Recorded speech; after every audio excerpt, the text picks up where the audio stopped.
I think he's the biggest favorite, Ben. When I looked at the last 16 that we have left, I thought that Hard was going to win it. But I might be completely wrong. But something we see also often is Koreans, when they play against foreigners, certainly if they don't know them, first game they kind of play an all-in-ish style. They just want to get a quick win. And if they get away with it, you will probably see them do it again. If they lose, then suddenly they show up with a whole different mindset and mentality. Korea mode. That's right. And that's actually something like yesterday I watched the games of our friend J-Mac, who played in this qualifier also against Hard. In that game, the first game, I felt that Hard played very serious and he kind of steamrolled J-Mac. The second game, he kind of thought too easy about it, went for a low eco pseudo 1-1-1, but then of 2 bases. And he almost lost it. Like J-Mac had possibilities to defeat Hard, at least on the second map. But I'm not sure if Hard learned from that, as he did end up winning the game, so maybe he thought he could continue on that track. Just keep kind of easy winning his way towards the NASL Season 4. Yeah, but Ziktomini smacked him here in this first game, and I think we will see a more standard Hart, who is already up at 13 SCVs with no building barracks. That's more than he had 11 minutes in the last game. Might be a command center first, in fact. I think it will be a command center first as his SCV makes its way down to the low ground. From True Rex to CC first. Only with the Koreans. Mixing it up, man. Ziktomini will, of course, go hatch first once again, but he's sending out a drone scout. That's going to be a little bit annoying, so that means that... He could go 3 hatch before spawning pool. I actually spoke with the Dutch pros about that, Harstem, or at least he tweeted me, when we were kind of discussing like how good is really 3 hatch before spawning pool. How much does it really help in a PvZ unless they go for the standard style? Well, this drone's taking a lot of damage and almost fell. And the Dutch Protoss, but of course, how can we really rely on the Dutch Protoss when it comes down to Zerg economy? He said that there is barely an advantage, less no advantage at all. But that comes from a Dutch Protoss. So. I can't buy into that, because even if there is, quote, no economic advantage, you still have the faster third hatch, you still have that creep, and that's something. That's something. So, when I said, man, we see a very, very quick extractor over here for Ziktomini. So we might see something funky once more. It could, in fact, be Ziktomini deciding to play the cheesy style. There's, of course, tons of different Roach, Baneling, Speedling. There's like this whole gamut of all-ins that you can do with those 3 units. Did he scout the refinery? Ziktomini actually never scouted the main base, man. And Hard went for a very quick refinery. I think this is very quick when you also go CC first. Was that refinery actually before the barracks? No, I guess no. It was a little bit later, still quite fast. So Hart will be teching up behind this. It could just be quick factory. I think he wants to get Hellions out as soon as possible. Despite the CC first, other than that, he's just playing like kind of a standard style. But still wants to get Hellions out as quick as possible. And we have the extractor over here, and we see a Roach Warren actually in production. Man, this just lines up perfectly for Ziktomini, because of course Roaches are pretty damn good against Hellions. Yes, they are, but at the same time, I still think you do want to have Hellions out in the event of something like this from the Zerg player, because it lets you spot it and lets you start to react to it. That is true as well. It also lets you threaten to counter, and it's just it gives you options, which you wouldn't have if you were just going straight up to, I don't know, siege tanks. Thors. For instance. Thors, yes. Battle cruisers. Tor drop. That used to be a very, very popular build. Kibikaki once lost to Tor drop. I lost many times to Thor drop. On Scrap Station, when all that Protoss players ever did was make Zealots. And then like this Terran is like, you know what? Well, we see 7 Roaches in production, by the way, but that's really a lot. 8 Roaches right now. Starport is on his way as well, so he might get a Banshee out, but I think that Banshee is going to be a little bit late to the party. Yeah, this is going to be a tough defense for Hart. And it's not going to be fashionable late, Ben. No, it's going to be incredibly late. These Roaches are coming, Kev. Now, what do we have in the way of... Okay, there is a bunker. That's something. Yeah, but the bunker is kind of out of position anyway. Definitely out of position to deal with Roaches. And with this supply depot in front of it, it's going to be kind of hard to repair this bunker. Obviously, you can just lower the depots, but I mean, there's a ramp on the left, there's a refinery on the right. There's not much surface area for repairs, so that's something else that we have to keep in mind. It's going to be so important for these 2 Hellions to at least spot these Roaches. Imagine if these Roaches go via the north side, but that's not going to be the case. These Roaches are going to meet the Hellions, or at least they're just going to... Oh, it's going to take a few more extra seconds. Oh, has he not seen this? I don't think he did. He is getting a Marauder immediately. I actually think he did, like barely. If he wasn't aware of it, he's certainly aware of it now as his second 2 Hellions walk right into the Roaches. One dies immediately. And Banshee has just begun, so now the race is on, Kevin. How much damage can these Roaches deal before the Banshees is out? He just has to go up to the ramp immediately. He can't waste any time. There is a bunker though, and that bunker is in pretty good position, and I actually guess that he will be able to hold. I mean, he's going to completely sacrifice his natural for a little while. This bunker won't get salvaged, but at least he won't die. Yeah, he's actually going to take minimal losses here. Yeah. This is a big investment from Ziktomini. He's at only 36 drones against maybe he used the SUVs. Overlord for high ground vision? That's a thought. That's a really good thought, in fact. You could also do it, just bring it over and kill this lower supply depot, and then you could rush right up and you'd be out of range of those Marauders. That's a really good observation, Kevin. So perhaps we could say Ziktomini misplaying this a little bit. But the Banshee is now out, which means that this Roach aggression should officially be over. And he is fashionably late. He was late. They were waiting for him, Ben, but when he showed up, this party really started. So you can clearly see that the Banshee is the star of this party. Party doesn't start till the girls show up, Kev. Well, in this case, it's a girl in a helicopter. I'll be sold on the spot. What do you drink, baby girl? She's like, sorry, man, I'm flying a helicopter. I can't drink. Oh, just one. Maybe I can drive the helicopter. I have a boyfriend. Oh, come on. It's always the same with you girls in helicopters. His name is Billy, and he would kick your ass. He's also a Marine. Oh, I know Billy. Really? You've met Billy? Yes. Many times. On the Shadow Temple. There is cloaking being researched for this Banshee cabin. It's going to be done in just a sec. Yeah, there's really not a whole lot of detection. Spore Crawler is on the way in the main, and in the net, or on the natural and in the main as well. Where is the Banshee right now? Kolgor wants to wait until he has 2 Banshees. I think it would have been better to just go immediately with 1. And Ziktomini definitely made the right choice in getting those spores, so he at least has some detection. But against Cloak Banshees, there is always a sweet spot somewhere, if there's only 1 spore per base. Third command center also being built now for Heart, as the Banshees do make their way into the natural. Spore Crawler not quite in range yet, but with the Overseer morphing. Ooh, you need to drop creep with those Overlords so you can connect your bases. Ziktomini does have, of course, Spore Crawlers have bigger their detection range than they can actually shoot. That is something that's very important to know. Macro Hedge goes up in the main base as well, and did Heart spot the Spire, Ben? That's a big question. Where is the Spire actually? That's over here. Yeah, he must have seen it. It was definitely within sight range of the Banshees. More Rexes going up immediately in the main base for Heart. He does not have Stim yet. No turrets going down, so which makes me wonder if Heart actually clicked on that Spire. It's the same size, like building as a Spore Crawler, so he could have thought that that's all it was. But regardless, he does have 1, 2, 3, 4, 5 barracks. He's going to have good upgrades on these Marines, so he will have anti-air available to him. Yep, and most importantly, he's getting a pretty quick armory as well. And now that might just be 4 upgrades, but he might just want to get out 1 Tor as well. And 1 Tor is, of course, very nice. So just park it in your main, and it's kind of scary for that Muta list. Yep, makes it very difficult for small numbers of Mutas to really do anything. Ziktomini made 40 Zerglings, and we see those 40 Zerglings right now running close to the natural of Heart. Was perhaps hoping that it was a complete exposed natural. The opposite is true actually, as there was a full wall with a bunker, a couple of Marines and 2 Banshees. But he did save some time, and now the Mutas are going to be on the way. Yeah, he's going to go ahead and commit to a lot of Mutas, 10 Mutas.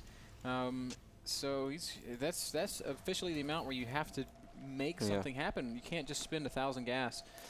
Well, Ziktomini is playing really old school now, Ben. He's getting the Baneling Nest as well, so we're going to see perhaps Muta Link Bane. It's been a while. It's still a really fun play style. We actually saw Vortex doing some of that in the Intel Extreme Masters, if I'm not mistaken. And one thing Mutas are very good at is killing Banshees, as we just saw. You won't date my friend. You won't date anybody. That's what you could have been so easy, girl. Just you and me. We could have gone to Belshire Beats and stuff. You and me against the world. But no. You had to stick with Billy, that loser. Billy is, of course, quite the loser. I think Billy's going to be pretty pissed when he finds out about his girlfriend. Yep. Billy just entered the tour, man. Billy's not ready for action yet. They say, you have to calm down. You're not in a mental state of mind right now to fight Billy. Billy, put down the stim. All right, listen. It's going to be okay. Billy. As we see that third orbiter on the main as well. Heart knows what he's facing right now, so I guess he's just going to try to make his army as big as possible. Of course, with the Muta Ling, there was always these situations around 140 supply that it was so nice for Zerg to fight, but the moment that a Terran actually maxes out, it gets a lot more tricky, because it's more likely that a bunch of Stim Marines will survive. One of them might be Billy, might not be Billy. Most of the time it's not Billy, but if Billy does survive, then these Mutas will fall eventually, because just a handful of Stim Marines and a medevac can deal with the remaining Mutas. Yes, that's very, very true. And another point, Kev, is just that in this day and age of impeccable micro, it's much harder to be super effective with Ling Bane against Marines than it once was. Mutas are going to take a stab into this exposed natural expansion, kill a couple of SCVs. Yep, flew in, picked off 4 SCVs, one might have been earlier. He did just morph in 17, 18 Banelings, Ben, but as we said, I really don't think that Hard wants to move out with a small army. The moment that Hard is maxed, he's going to be a lot more scary. Now in the main base, we do see the Infestation Pit going up as well for Ziktomini, who's currently at 68 drones, so he has a healthy 3 base economy. Well, Core Hard has 58 SCVs, but he's on 3 bases as well, so it's very good for him. I love this, 3 supply depots and a bunker. That's so nice. Kev, I'm a little bit disappointed in Ziktomini's map vision. He hasn't really spread creep at all. He's got no overlords anywhere on the map. He's going to have a hard time spotting the army of Heart when it does get mobile, and certainly he's going to have a really hard time keeping tabs on it once he starts pushing across the map. You know what I think is the case? Ziktomini is just a very nice guy, and he prefers to win without creep. He's like, look how good I am. I don't have to spread creep.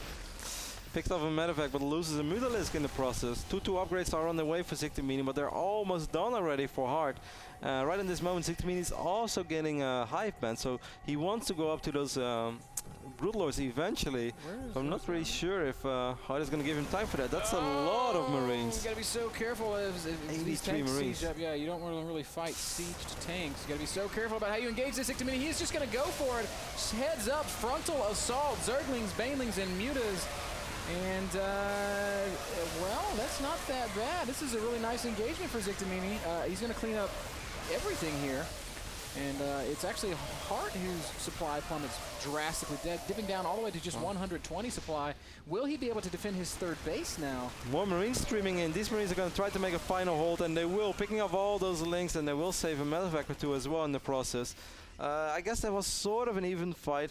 Hard lost a lot of Marines, no doubt about that, but Ziktomini also was at 125 links, and he only has 26 links remaining right now. He also lost quite a few Mutas. He's only got 6 on the map. And lost Banelings. And he invested in Roaches, which are not going to be very good later on. I think those are still the first Roaches. Maybe he made a couple more. More Banelings being morphed, and it's got to be actually Ultralisk tech at the end game. That's a very interesting choice. Yeah, I actually kind of expected Broodlords. But he does have the upgrades, of course, for those Ultras. How in the world is he going to afford Ultras? You really need they are so expensive. A lot more gas than he has at his disposal right now. You know, even when I play free-for-all as Zergman, there are these moments where I feel like, oh yeah, I have so much lava. Then I want to like max out on the Ultras, but then I can always only make 3. I never have more money than 3 Ultras. Now that's either because I'm very good at keeping my money low, while we see Ziktomini rolling in once more with Zerglings and Banelings. Tanks were not sieged, so very good engagement over here for Ziktomini. Yeah, Banelings are going to kill a lot of Marines. The last couple of Banelings actually detonating on a couple of SCVs. Still though, Hart's got a good position to fight from on this ramp, and even though he loses a lot, I think he comes out a little bit ahead when you look at when you look at the cost effectiveness of that whole exchange. I mean, we all know how it is with Mutaling Bane. You either have to completely overall your opponent, or it's really not going all that great. That's such an accurate and good point, Kevin. When you're playing a Baneling-centric playstyle, you want to crush fights. You don't want to barely win fights, because you can't just, you know, once you use the Banelings, they're gone forever. That was a very good pickup, though. He picked off the command center, and Hard did not cancel it, so that's 400 minerals lost, or even 450 as he lost an SCV. Maybe even 2 in the process as well. He does already still have this Orbito in his main, so he could potentially fly that one over. I kind of wonder. He needs to continue being active with his army, because he's building all of his reinforcements right now. He's got a lot of supply tied up in Ultras. They take a long time to produce, and in this time, I think Hart could very feasibly kill this building 4th base. Oh, he scans there as well, on top of all those morphing Banelings. Mutas are going to dance around a little bit and see if they can bait some stems, but it's not going to happen. These Banelings are going to get shut down. Yep, forced to cancel most of them. Well played by Hart there. As will this hatchery, I'm afraid, Kev. And he also scouted the hatch in the right bottom side of the map for the first time. He's going to send a couple of Marines and 1 Marauder, but there is an Ultra here, Ben. Big Papa's in the house. And with his little son. Wow, you took out my son? What? Okay, there we go. Little Billy, no! Big fight here at the 4th base. Banelings continuing to connect, but they're connecting mostly with siege tanks. Ultra's crashing in as well, and I feel like Hart's got the better position here. Siege tanks do excellent damage against the Ultralisk, and the Bio not doing badly at all either. And Ziktomini's supply is really starting to plummet. 110 supply remains against the 150 of complexity. I think that was the one fight that Ziktomini was not able to lose, Ben, and he did lose it. Great spreads right there by Hart, as those ultras were just running around, were never able to get a lot of splash damage off. Great positioning by Hart, and I really feel that that was a loss that Ziktomini won't be able to bounce back from. Yeah. He's only got 140 supply right now. Hart is up to 170 supply with some absolutely impeccable macro. He's taking a 4th base. He's building a 5th command center as well.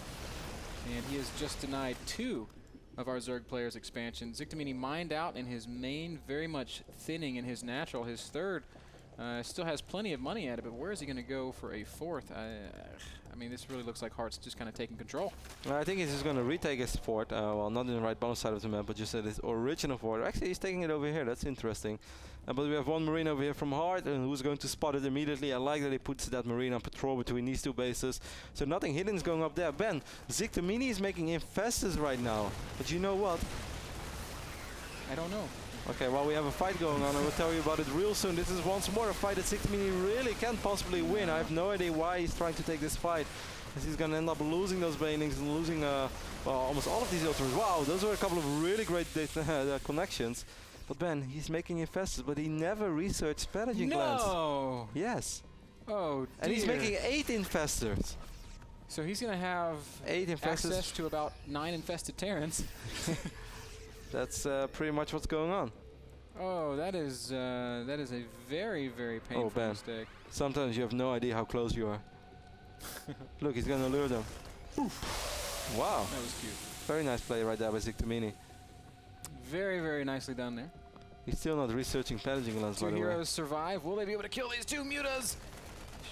Damn right they will. And they live to fight another day. The crazy thing is, Ben, I feel like Ziktomini still did not notice that he doesn't have pathogen glands, as he just made 7 more mutas, and he still is not researching the upgrade. He is like the friendliest Zerg around. He does not spread creep, does not research pathogen glands. I might actually have a shot. Well, I won't, but... Hart is completely maxed out right now, Kevin. He's going to once again deny this bottom right 4th expansion. Ziktomini, that's not a fight you're going to win, and he knows it. GG, Western Wolf Ziktomini taps out. Series is now tied at 1 each. And that game was just a little bit painful, man. I think really you can sum it up as a series of small mistakes by Ziktomini. Not a single one of them lost him the game outright, but every one of them put him a little bit further behind until eventually Hart was just too far ahead. Yep, but also we have to give credits to Hart for a couple of times. His army control, his splits were excellent. Certainly. This one big fight might have not gone all that great for him. It went okay, as you said. Like he didn't get steamrolled. He kind of lost, but then with the reinforcements Marines, he did still save his couple of medevacts. But the fact of the matter is that Ziktomini had 125 Zerglings there, and after that fight he had 20 Zerglings there, and that's so much larva that he just suddenly picked up. This is actually something I've noticed in Ziktomini's play, just in general, where players like Nerchio and Stefano are always setting up, multi-pronged attacks. Even if he's just attacking an army, they're always attacking from multiple sides. Ziktomini has a little bit of a tendency to just kind of stream in from one angle. And if there was one real thing that I would say to him, hey, Ziktomini, let's see if we can correct this in the future, I would probably point that out. Good point. To work on it. He definitely attacked from one direction for a long time. Anyway, guys, we're going to head over to a small commercial break. We'll be right back with game number 3 between Complexity Hart and Ziktomini in the NASL Season 4 second qualifier.